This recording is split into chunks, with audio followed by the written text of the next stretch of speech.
You're listening to Greater Good Radio Hawaii. Please visit us online at greatergoodradio.com.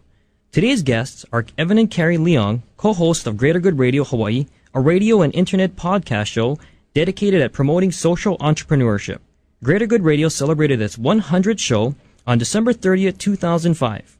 So, Evan and Kari, where we left off, we were talking about how bubble tea is now pretty much virtual, that you can manage the organization, but not actually having to physically be there every day. And what obviously drew me into the show is this Greater Good Radio concept of social entrepreneurship. Bridge the gap for me. Explain to me how this came to be. What happened with Bubble Tea Supplies, it was running very nicely.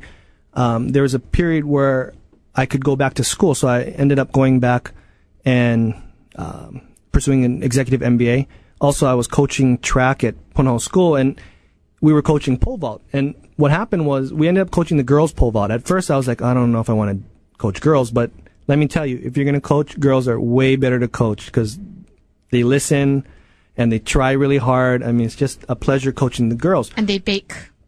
Yeah, they bake. When we have bake stuff, the guys, I mean, they don't even bring anything, but the girls have everything squared away and we sell out. So that's always good for fundraisers. But I ended up coaching one of the girls on my team. Her father is a very prominent business person here in town. His name is Dwayne Karisu. A lot of people know of him. He owns this radio station. And I met with Dwayne for one primary reason, and that was how to become a multi-millionaire so that I could become, big-time business person. And what I left with that conversation was something totally different. We initially sat down and he talked to me about leverage, which is a business concept that is not unfamiliar. Leverage is where you can put in 1 ounce of effort and you get 1,000 ounces out. He was talking about scholarships where they had a foundation. They would pay a staff member, let's say, $3,000 a month in salary, but the staff member would get them scholarships worth over $100,000. It was full ride. So $3,000 got you 100. And I thought, wow, that's a great concept. What's next? He said, this is the most important. And I said, okay, I'm ready. He goes, I won't do any business that doesn't help the community. So I was like, okay, I'm ready. He's like, no, I just told you the concept. I was like, what? He goes, I won't do any business unless it helps the community. And then he went through and talked about Punaluu Bake Shop and how that gives back to the community, Hawaii Winter Baseball League and how that gave back to the community, his AIO group. And that completely tweaked my mind. Completely. Because I couldn't argue with his success, but it was so foreign to me. I always thought that you make your money and then you do community things later in life when you get old.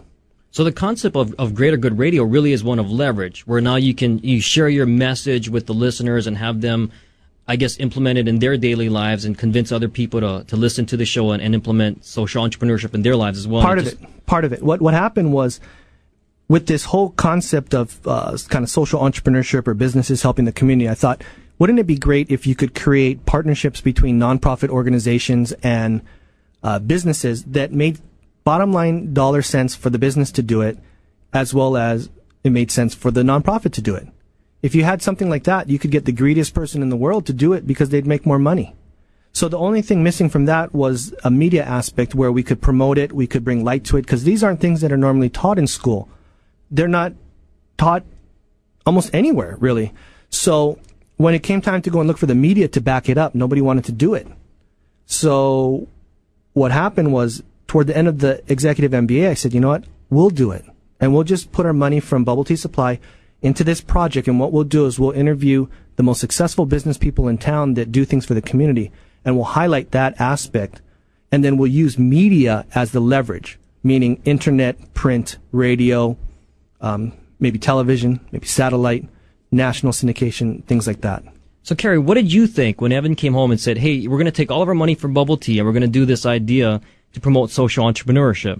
I was for it because, as you said, you're raised with the thought to give back to the community. But I thought that you need to make all the money in the world first, and then when you're satisfied, then you give back to the community.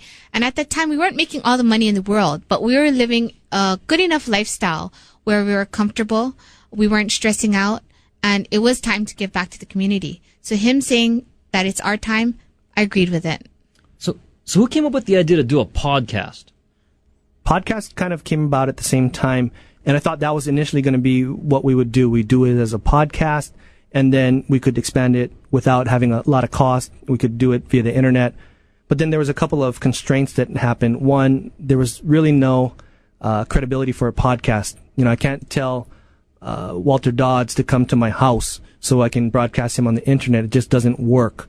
And then what came about was the radio. We could, actually have a radio show, and things just kind of happened organically. But now we're in twice a week on KKEA, which is Sports Radio 1420. We're also on the web.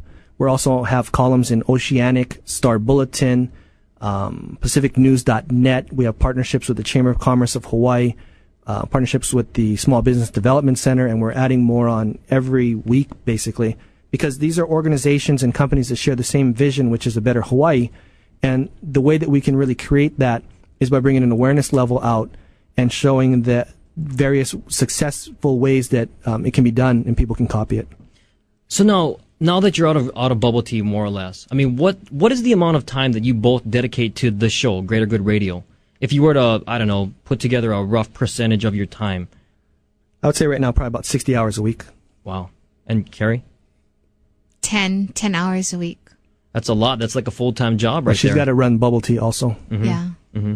So yeah, it is. I'm spending almost all of my time on this, which actually in some points is detrimental to other things, but this is something that we really believe in. It has a lot of legs. We've got momentum and a lot of support now. And to take this to the next level, it requires a lot of focus and energy. So we're willing to put that in. Thank you, Evan and Kari, for joining us today on Greater Good Radio Hawaii. For more information on today's show, please visit us online at greatergoodradio.com. This is Darren Kimura, your host for this special episode, saying please join us next time for another episode of Greater Good Radio Hawaii.